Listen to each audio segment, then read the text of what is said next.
Sudah dengar suara saya, Bu? Sudah, Ustaz. Ya, alhamdulillah. Mohon maaf ini. Tidak apa-apa, Ustaz. Ya. Kita lanjutkan kembali.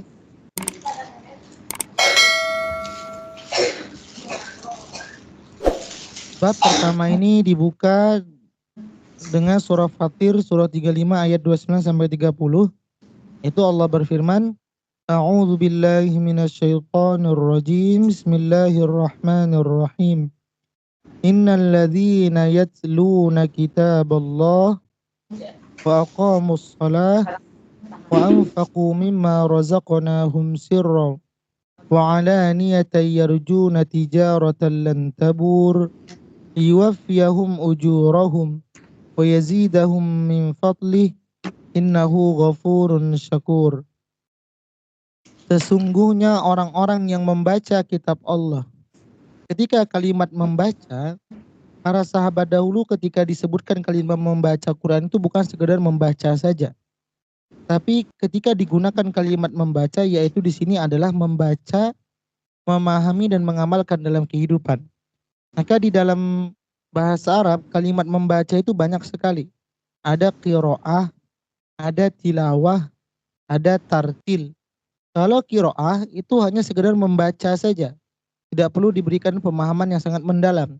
Tapi ketika menggunakan kalimat tala yatslu, di sini adalah tilawah. Kita diharapkan membaca, memahami dan mengamalkan dalam kehidupan. Maka kalau kita melihat di dalam Al-Quran kata-kata tilawah atau terambil dari kata dasar tala yatslu, itu pasti ada aktivitas kegiatan yang dilakukan.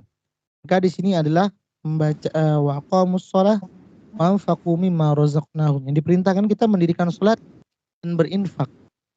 Maka apakah kita pahami ketika kita membaca Quran, secara bahasa kita juga dianjurkan salat dan infak. Maka secara tafsir di sini adalah bagaimana kita menjaga hubungan baik kepada Allah melalui salat. Kemudian ketika kita membaca Quran, bagaimana juga kita menjaga hubungan baik kepada manusia melalui infak. Jadi biasanya kalau orang berinfak itu pasti semakin erat jalinan silaturahim kita. Contoh, memberikan bantuan, memberikan sumbangan, otomatis keterikatan di antara sesama manusia itu semakin erat. Maka di sini ketika kita membaca Quran, apa yang dituntut kepada seorang ketika membaca Quran? Innalladzina yatluna kitaballah. Wahai orang-orang yang sudah baca Quran nih, bagaimana kita harus diharuskan? Jagalah hubungan kalian, yaitu hubungan baik kalian kepada Allah melalui salat, dan jagalah hubungan baik kalian kepada sesama manusia melalui infak atau sedekah. Maka kalau seandainya ada orang baca Quran nih Bu, tapi masih banyak musuhnya, baca Quran, lagi gak cakapan dengan saudara-saudaranya, dampak dari Quran itu masih ada yang salah yang harus diperbaiki. Maka inilah Quran ketika dibuka di bab pertama ini, yang diharapkan ketika seorang hamba membaca Quran itu, bagaimana menjaga hubungan baik kepada Allah dan bagaimana juga menjaga hubungan baik kepada manusia. Nah sekarang selama ini kita introspeksi diri. Kita udah baca Quran, masih ada nggak musuh kita Ibu? Masih ada nggak kita tidak teguran dengan orang-orang lain?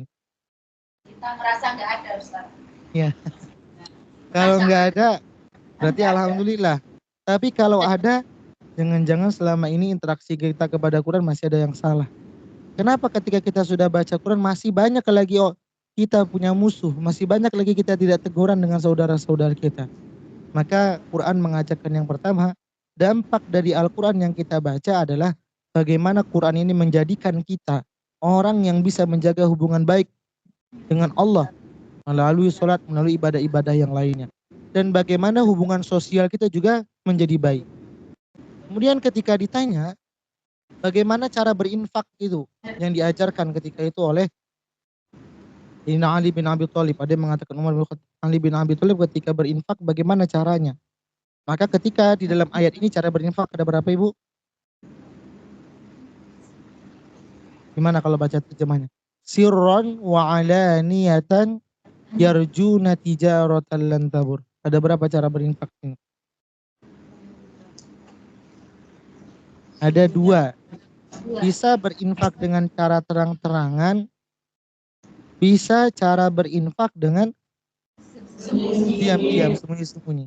Jadi kalau seandainya ada orang berinfak terang-terangan, dia berinfak $1.000 Hong Kong, diberikan ke orang lain di depan orang-orang. Ini orang sombong lah, banyak berinfaknya di depan orang. Tapi kalau dia lagi sendiri nggak berinfak. Pertama, infak itu cara mengajarkan kepada kita ada beberapa cara. Bisa diam-diam, bisa terang-terangan. Kalau seandainya kita takut hati kita ini tergeser ketika berinfak, ya Allah, takutnya ria. Saya takutnya ria. Maka di dalam Al-Quran mengajarkan lebih baik kita berinfak secara diam-diam. Kenapa? Agar terjaga niat kita. Apakah juga boleh kita berinfak secara terang-terangan? Boleh juga. Kenapa? Mungkin kita punya teman yang kaya raya, uangnya banyak, tapi tidak pernah nampak berinfak. Maka kita perlu tunjukkan di depan dia bahwa kita ini berinfak tujuannya adalah untuk memberikan motivasi dia. Nah, itu diperbolehkan seperti itu ya. Jadi kalau ibu lihat temannya nih kayaknya jarang infak, malas mengeluarkan uang, maka kita boleh berinfak di depan dia secara terang-terangan, tujuannya untuk memberikan motivasi. Maka kalau kita melihat ibu-ibu di dalam Quran juga, surah Al-Baqarah ayat 271.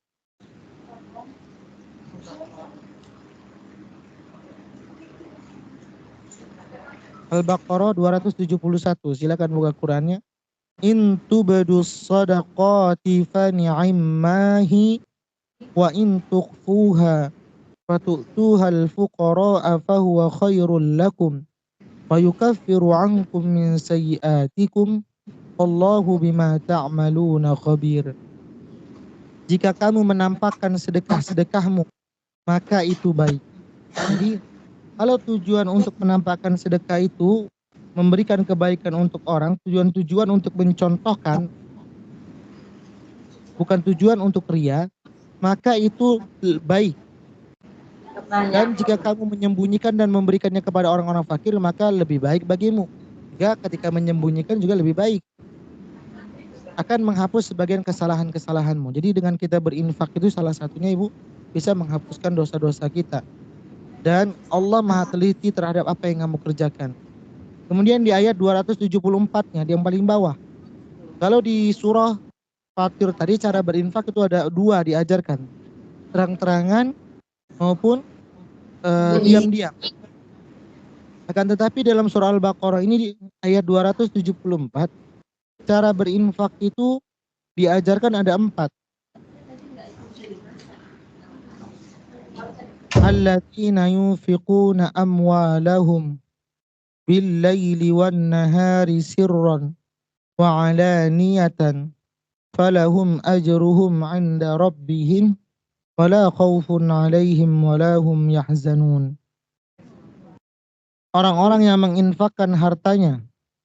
Kapan dia menginfakkan hartanya? Malam yang pertama. Yang kedua siang. Kalau siang mungkin banyak bisa dilihat orang, dia khawatirkan bisa ria, maka dia berinfak malam-malam. Kemudian kalau seandainya malam-malam juga kita berinfaknya, wah saya biasanya kalau siang banyak, tapi kalau malam sedikit. Nah itu juga tidak baik. Harus keseimbangan antara kalau dilihat orang banyak, ketika dilihat orang tidak dilihat orang juga banyak, itu baru nampak yang dianjurkan ketika kita berinfak. Bukan membedakan, wah kalau ada orang nggak ada orang kita sedikit aja lah. $10. Tapi kalau nggak ada orang, kalau dilihat orang $100. Nah, jadi kita harus menata hati ketika berinfak. Karena di sini diajarkan orang-orang yang menginfakkan hartanya malam dan siang hari secara sembunyi-sembunyi dan terang-terangan. Jadi ada dua ibu-ibu ya. Bisa malam hari, bisa siang hari. Biasanya kenapa kita berinfak harus di malam hari? Kalau di siang hari itu jarang sekali terlihat orang-orang yang susah ibu. Kalau di Hong Kong sana nampak tidak kalau malam hari orang-orang gelandangan yang nggak punya rumah yuk? Ada nggak tidur-tidur yang di pinggir jalan? Ada nampak yuk? Kalau di Jakarta atau di kota-kota besar kan kayak di Medan itu ketahuan. Orang-orang yang nggak punya rumah tidur di bawah gedung-gedung yang tinggi, gelandangan. Dan itu baru ketahuannya malam hari. Maka terkadang kita ketika berinfak perlu juga malam hari. Karena biasanya malam hari itu sangat terlihat jelas orang-orang yang susah, Ibu. Maka itu yang pernah kita tahu kisah tentang Umar bin Khattab yang ketika itu beliau mendengar masyarakatnya ada yang masak batu ketika anaknya menangis, ya Bu ya. Dan itu ketahuannya malam hari. Maka terkadang kita juga perlu melihat ketika beribadah malam hari. Jadi malam, siang, kemudian secara terang-terangan dan sembunyi-sembunyi. Jadi ada 4. Malam, siang, terang-terangan dan sembunyi-sembunyi. Maka mereka mendapatkan pahala di sisi Tuhannya, tidak ada rasa takut pada mereka dan mereka tidak bersedih hati. Jadi dengan orang yang berinfak itu Allah akan tanamkan kepada mereka, dihilangkan rasa takut dan dihilangkan rasa bersedih hati. Karena ketika berinfak itu Ibu ya, kalau orang yang bakhil ketika hartanya hilang, contoh kebakaran, pasti mereka tuh takut sekali. Orang yang bakhil itu takut sekali hartanya bisa pindah ke orang lain. Atau ketika hartanya hilang itu sedihnya luar biasa. Tapi ketika infak kita mengajarkan kepada orang bahwa di dalam harta kita tuh ada hak orang lain yang harus kita berikan kepada mereka. Maka inilah pelajaran yang bisa kita ambil bahwa ketika kita membaca Al-Quran, bagaimana Quran itu mengajarkan kepada kita setelah kita baca Quran, baiknya hubungan kita kepada Allah dan baiknya hubungan kita kepada manusia. Maka liwafiyahum ujurahum wa yazidahum min fadlih innahu ghafurun syakur. Agar Allah Ta'ala menyempurnakan kepada mereka pahala mereka dan menambah kepada mereka dari anugerahnya, sesungguhnya Allah Ta'ala maha pengampun lagi maha mensyukuri. Ini salah satu keutamaan orang yang baca Quran itu, diharuskan dia bisa menjaga hubungan baik kepada Allah dan kepada manusia. Kemudian apalagi keutamaan ketika kita selalu membaca Quran. Ini hadis yang sangat familiar, sering dibacakan. Warawaina an Utsman bin Affan radhiyallahu anhu qala Rasulullah sallallahu alaihi wasallam. Maka dikatakan siapakah orang yang terbaik di antara kalian? Yaitu orang yang membaca Quran dan mengajarkan Quran. Jadi keutamaan membaca Quran itu akan bisa memberikan kita sebagai hamba yang terbaik di sisi Allah. Maka sering kita lihat kata-kata ini diulang. Apapun yang tersinggung, apapun yang berkaitan dengan Al-Quran, maka akan menjadi yang terbaik di dunia ini.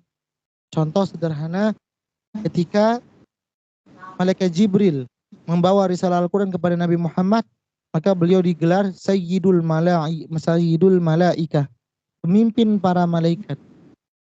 Ketika Nabi Muhammad SAW menerima wahyu Al-Quran, maka beliau juga mendapat gelar Khairul Awwalina wal Akhirin. Manusia terbaik dari Nabi Adam sampai hari kiamatnya adalah Nabi Muhammad SAW. Kemudian ketika bulan juga disentuh oleh Al-Quran, maka bulan itu menjadi bulan yang terbaik. Syahrul Ramadan alladzi unzila fihi al-Quran. Maka bulan Ramadan adalah menjadi bulan yang sangat mulia di antara 12 bulan. Kemudian malam juga menjadi mulia, malam juga menjadi terbaik ketika malam itu disentuh oleh Al-Quran. Inna anzalnahu fi lailatul qadr. Maka ketika Al-Quran juga menyentuh malam, maka malam itu menjadi lebih baik daripada 1000 bulan. Begitu juga tempat di dunia ini, tempat yang diberikan kemuliaan oleh Allah Subhanahu wa Ta'ala. Doa seorang hamba diijabah, yaitu Mekah dan Madinah. Kenapa? Karena Al-Quran diturunkan di Mekah dan Madinah. Maka begitu juga ketika kita ingin menjadi manusia yang terbaik, salah satunya hiasi diri kita, jangan pernah diri kita ini tidak sempat untuk berinteraksi kepada Quran. Karena sesungguhnya orang yang dekat dengan Al-Quran, mereka akan menjadi orang yang terbaik di sisi Allah Subhanahu wa Ta'ala. Maka dikatakan dalam hadis juga Utsman bin Affan memberikan pesan bahwa ketika orang bersih hatinya, tidak akan pernah cukup dan tidak pernah kenang untuk selalu membaca Quran. Ini menjadi tolak ukur dalam diri kita. Kalau seandainya kita malas-malasan baca Quran, jangan-jangan ada yang salah dalam diri kita. Di sini dikatakan dalam hadis yang di atas tadi, rawahul Imam Abu Abdillah Muhammad bin Ismail bin Ibrahim al-Bukhari fi sahihil ladzi huwa asahhul kutubi ba'dal Quran. Hadis diriwayatkan oleh Imam Abu Abdillah bin Muhammad bin Ismail bin Ibrahim al-Bukhari di dalam kitab sahih beliau, yang kitab beliau itu adalah kitab yang paling sahih di antara kitab-kitab lain setelah Al-Quran. Di kitab Imam Bukhari itu adalah kitab yang paling sahih setelah Al-Quran, karena kandungan dalam kitab-kitab tersebut adalah kumpulan hadis-hadis yang sahih. Maka hadis di atas tadi adalah hadis yang diriwayatkan oleh Imam Bukhari. Kemudian hadis berikutnya. Jadi bab pertama, bab kedua, bab ketiga itu Ibu, pembahasannya adalah hadis-hadis dan ayat-ayat Quran. Motivasi agar kita semangat berinteraksi kepada Al-Quran. Nanti ketika sudah di bab 4, baru menyinggung kepada adab-adab berinteraksi kepada Al-Quran. Kemudian di hadis berikutnya, apa keutamaan kita kalau kita selalu membaca Quran? Wa an Aisyah radhiyallahu anha qalat qala Rasulullah sallallahu alaihi wasallam alladzi yaqra'ul Qur'an. Jadi ketika tadi saya katakan kalau dalam hadis menggunakan bahasanya membaca itu bukan sekedar membaca saja, tapi diharuskan dituntut membaca, memahami dan mengamalkan. Karena membaca saja tidak cukup mengantarkan kepada maksud dari Al-Qur'an diturunkan. Kenapa? Quran ketika diturunkan ke muka bumi tujuannya sebagai pedoman. Maka perlunya ada pemahaman sehingga Quran itu bisa menjadi pedoman di dalam kehidupan. Maka di sini alladzi yaqra'ul Qur'an, barang siapa yang membaca Quran, memahami Quran dan mengamalkan Quran, wa huwa mahirun, dan dia sangat pandai di antara ketiganya tersebut. Pandai membacanya, pandai memahaminya, pandai mengamalkan juga dalam kehidupan. Maka apa keutamaan yang Allah berikan? Ma'as safaratil kiramil bararah. Maka dia akan bersama para malaikat yang mulia. Malaikat akan selalu bersamanya. Bahkan sampai alam kubur, malaikat akan menjadi pembelanya. Malaikat akan menjadi untuk menaunginya. Malaikat akan menjadi pembela di hadapan Allah Subhanahu wa taala. Maka itu dampak dari Al-Quran ketika dibaca. Maka ada salah satu hadis, yaitu tentang surah Al-Muluk. Ketika ada orang yang mengamalkan surah Al-Muluk dalam kehidupannya, sebelum tidur dia membaca surah Al-Muluk, sehingga apa yang terjadi? Ketika ia wafat, tiba malaikat ingin mengazabnya, ingin memberikan balasan ketika di dunia atas kesalahan-kesalahannya. Apa yang terjadi? Quran menghalanginya. Sehingga para malaikat bertanya, siapa kamu? Saya adalah Al-Quran yang ketika dibacanya selalu di dunia. Maka malaikat mengatakan, saya ingin memberikan hukuman kepadanya. Kenapa? Ketika di dunia dia melakukan kesalahan. Maka ketika itu Al-Quran, surah Al-Muluk yang biasanya dibacanya, itu memintakan kepada Allah Subhanahu wa taala agar si pembaca tersebut tidak diazab. Maka apa yang terjadi? Orang tersebut tidak diazab. Itu baru surah Al-Muluk yang ketika diamalkan dalam kehidupan. Bagaimana lagi kalau seandainya dari seluruh Al-Quran itu kita baca, kita fahami, kita amalkan dalam kehidupan. Maka tadi ganjarannya adalah orang yang mahir keutamaan akan bersama para malaikat yang mulia. Kemudian bagaimana orang yang tidak mahir? Walladzi yaqra'ul Qur'an. Dan ada juga orang yang baca Quran itu wa huwa yatata'ta. Yatata'ta itu terbata-bata. Zubil orang baru ngaji. Iminas syaitonir rajim. Baca satu halaman itu bisa 1 jam lebih, nggak siap-siap, masih terbata-bata. Bukan terbata-bata saja lagi. Wa yatata'ta fihi wa huwa alaihi syakkun. Sudah terbata-bata, mulutnya ini berat sekali mengucapkan huruf. Ada nggak mungkin ibu pengalaman yang pernah ngajar ngaji nih Bu? Mungkin Bu Rini yang sudah ngajar ngaji. Sudah terbata-bata, mulutnya lagi sulit mengucapkan. Dikoreksi 10 kali tetap salah. Gimana Bu Rini? Dikoreksi 10 kali lebih tetap. Iya, 10 kali diulang pun tetap. Karena mulutnya berat untuk diperbaiki. Lidahnya sudah kaku. Suruh za tetap ja juga dibaca. Dipaksa sampai 100 kali pun nggak bisa-bisa juga. Enggak apa-apa. Orang yang seperti itu lahu ajron, tetap dapat pahala. 2 pahala Allah berikan ganjaran. Pahala dari bacaan 1 hurufnya 10, kemudian pahala dari kesungguhan. Maka sesungguhnya ketika orang berinteraksi kepada Al-Quran, tidak ada istilah kata gagal, tidak ada istilah kata berhasil, tidak ada istilah kata rugi. Yang ianya apabila seorang hamba belajar Quran walaupun itu tidak bisa, di Ustaz saya sudah belajar Quran 15 tahun gak bisa-bisa sampai sekarang. Salah. Yang ianya ketika kita belajar Quran, semuanya akan Allah berikan ganjaran dan keuntungan. Tidak ada istilah kata rugi. Kenapa? yang terbata-bata juga Allah tetap berikan ganjaran. Pegangnya berpahala, melihat tulisannya berpahala, mengucapkan dari lisan kita berpahala, kemudian dari seluruh anggota tubuh kita akan nanti bersaksi di hadapan Allah bahwa digunakan untuk kebaikan, untuk membaca Quran. Mata melihat tulisan, nafas digunakan untuk membaca, lidah untuk mengucapkan huruf, telinga untuk mendengar, otak untuk berpikir, semuanya terlibat. Apalagi pergi kaki berangkat mengaji, tangan membawa mushaf Quran, semuanya nanti akan menjadi saksi kebaikan di hadapan Allah ketika semuanya kita gunakan untuk Al-Quran. Maka tadi saya katakan tidak ada yang sia-sia seorang hamba itu ketika dia berinteraksi kepada Al-Quran. Maka di sini lanjutannya rawahul Bukhari wa Abul Husain Muslim bin Al-Hujjaj bin Muslim An-Naisaburi fi sahihaihima. Hadis diriwayatkan oleh Imam Bukhari dan Imam Abu Al-Husain Muslim bin Al-Hajj bin Muslim An-Nasaiburi di dua kitab sahih mereka berdua. Kemudian ini hadis yang lain lagi. Wan Abi Musa Al-Ash'ari radhiyallahu anhu qala Rasulullah sallallahu alaihi wasallam. Dan diriwayatkan dari Sayyidina Abi Musa Al-Ash'ari anhu, beliau berkata, telah bersabda baginda Rasulullah sallallahu alaihi wasallam. Di sini dikatakan perumpamaan orang yang membaca Quran dan perumpamaan orang yang tidak baca Quran dan perumpamaan orang munafik yang baca Quran. Maka di sini dikatakan mathalul mu'min. Perumpamaan orang mukmin yang baca Quran itu bagaimana? Yaqra'ul Quran mathalul utrujjah rihuha tayyibun wa ta'muha tayyibun. Maka kalau orang beriman, dia meyakini Quran ini adalah kitab pedoman dari Allah Subhanahu wa taala, ia fahami, ia amalkan dalam kehidupan, maka bagaimana dampak dari Quran itu?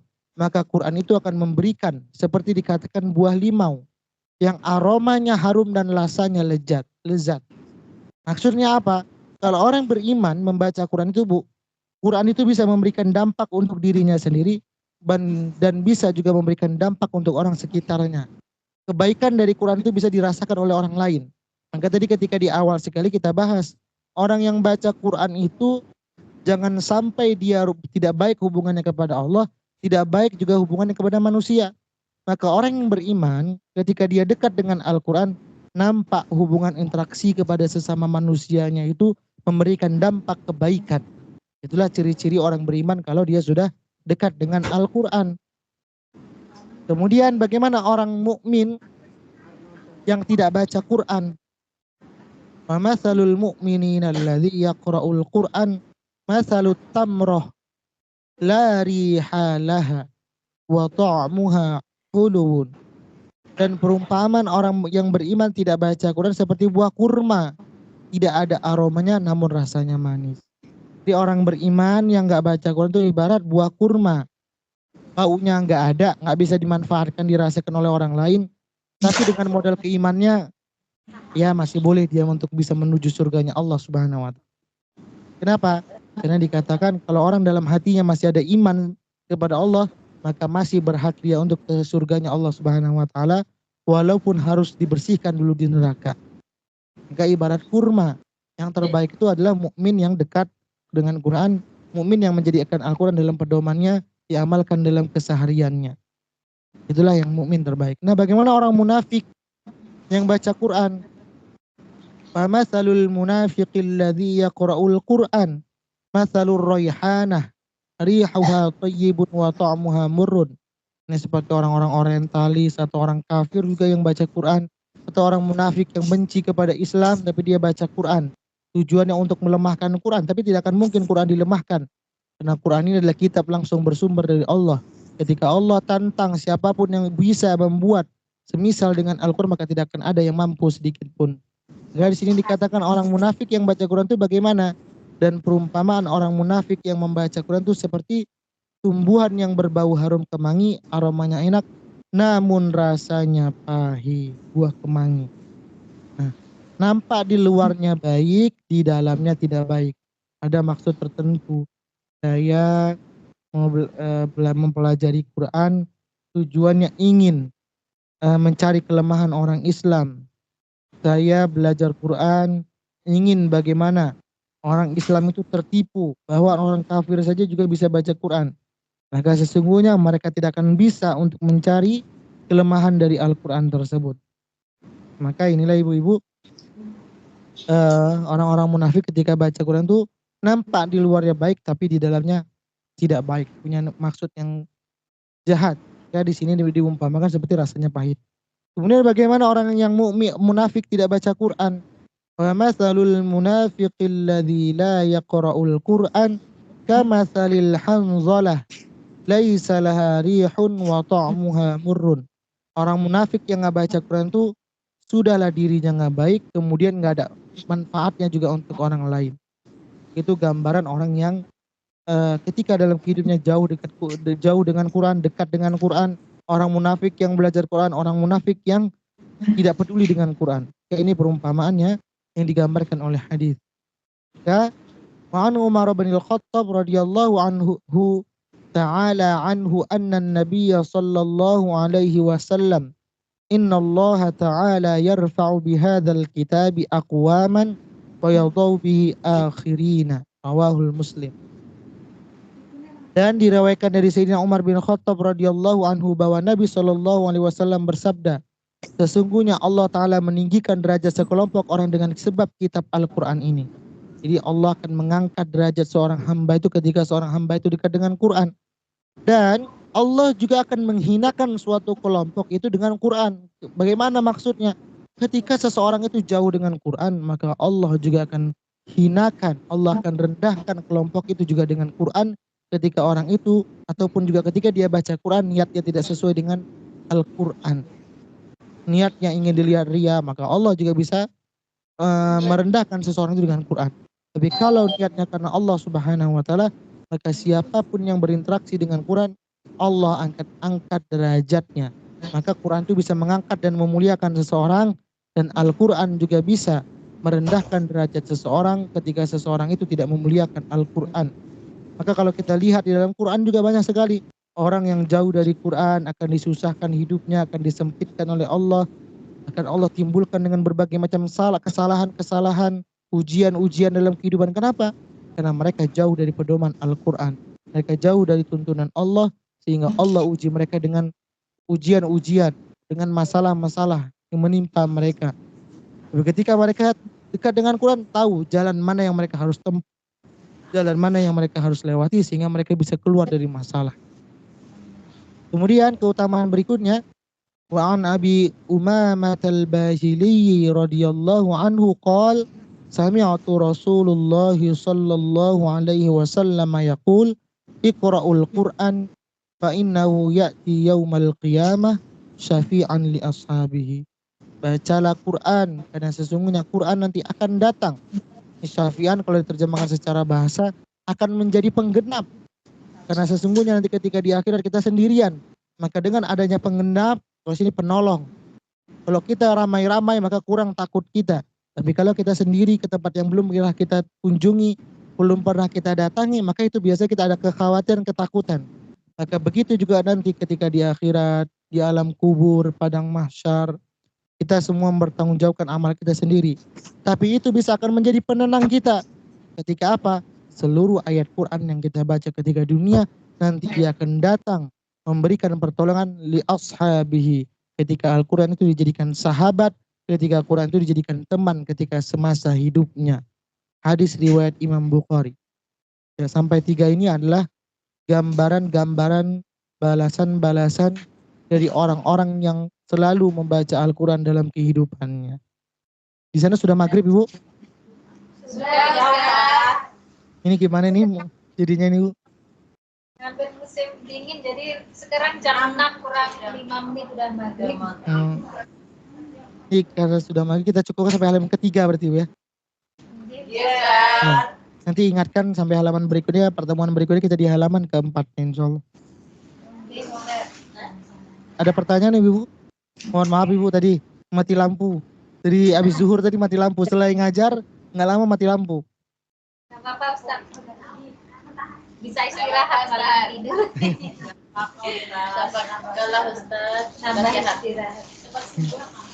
Ada pertanyaan Ibu? Kalau tidak ada kita cukupkan ini. Ada Ustaz. Nggak ada Bu ya? Ya. Kalau tidak ada ya. Ini saja mungkin Ibu yang dapat saya sampaikan. Semoga ya sedikit ini bisa bermanfaat untuk kita semuanya. Mudah-mudahan Allah bimbing kita agar bisa selalu meluangkan waktu untuk berinteraksi kepada Al-Quran setiap harinya. Ini saja mungkin yang dapat saya sampaikan, lebih kurang mohon maaf. Kita tutup dengan doa. A'udzu billahi minasy syaithanir rajim. Bismillahirrahmanirrahim. Alhamdulillahi rabbil alamin. حمدا يوافي نعمه ويكافئ مزيده يا ربنا لك الحمد كما ينبغي لجلال وجهك الكريم وعظيم سلطانك اللهم صل وسلم على سيدنا محمد اللهم ارحمنا بالقرآن اللهم اجعلنا من أهل القرآن اللهم نور قلوبنا بالقرآن وزين أخلاقنا بالقرآن وأدخلنا الجنة بالقرآن ونجنا من النار بالقرآن ربنا آتنا في الدنيا حسنة وفي الآخرة حسنة وقنا عذاب النار وصلى الله على سيدنا محمد وعلى آله وصحبه وسلم سبحان ربك رب العزة عما يصفون وسلام على المرسلين والحمد لله رب العالمين. Alhamdulillah Ibu semuanya, ini saja yang dapat saya sampaikan. Lebih kurang mohon maaf. Assalamualaikum warahmatullahi wabarakatuh. Waalaikumsalam warahmatullahi wabarakatuh. Baik Ibu, terima kasih banyak Bu. Saya izin keluar. Ya, sama-sama Bu. Saya izin keluar.